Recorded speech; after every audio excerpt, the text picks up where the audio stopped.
Hello everyone, আমি রূপা। নতুন একটা ভিডিওতে তোমাদের সকলকে জানাই অনেক ভালোবাসা। আজ তোমাদের সঙ্গে শেয়ার করতে চলেছি জুরানপুর সতীপীঠ। 51টি পীঠের মধ্যে একটি পীঠ হচ্ছে জুরানপুর সতীপীঠ। জুরানপুর সতীপীঠ পশ্চিমবঙ্গের নদিয়া জেলার কালীগঞ্জ সিটি ব্লকের অন্তর্গত।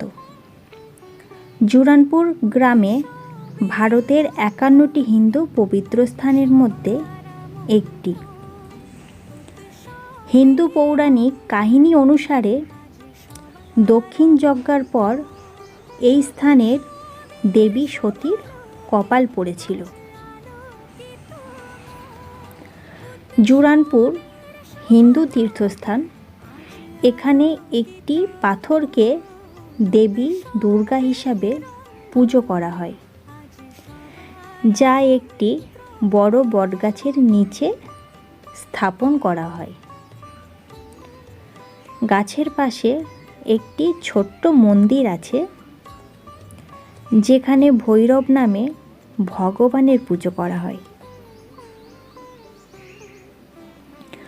19 শতকের গোড়ার দিকে এই পীঠটি কাটোয়ার বিপরীতে ভাগীরথী নদীর তীরে অবস্থিত ছিল,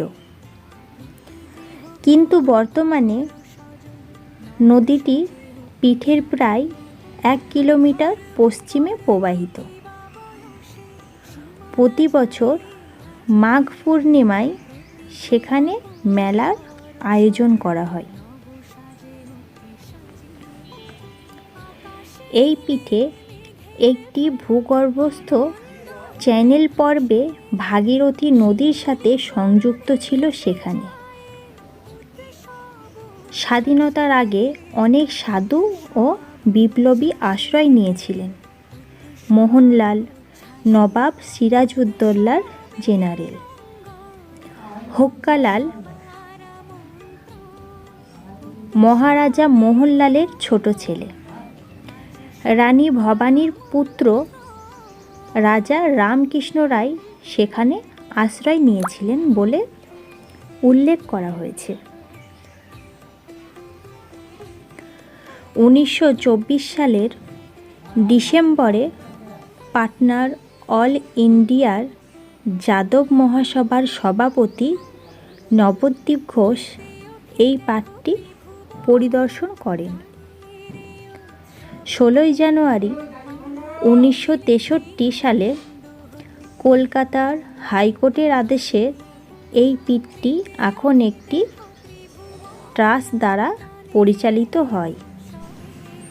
জুরানপুর সতীপীঠ একটি জাগ্রত তীর্থস্থান। তোমরা যারা এই তীর্থস্থান দর্শন করনি, তোমরা দেবীকে একবার দর্শন করে যেও।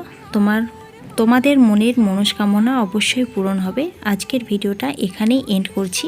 টাটা ফ্রেন্ড, ভালো থেকো তোমরা সকলেই।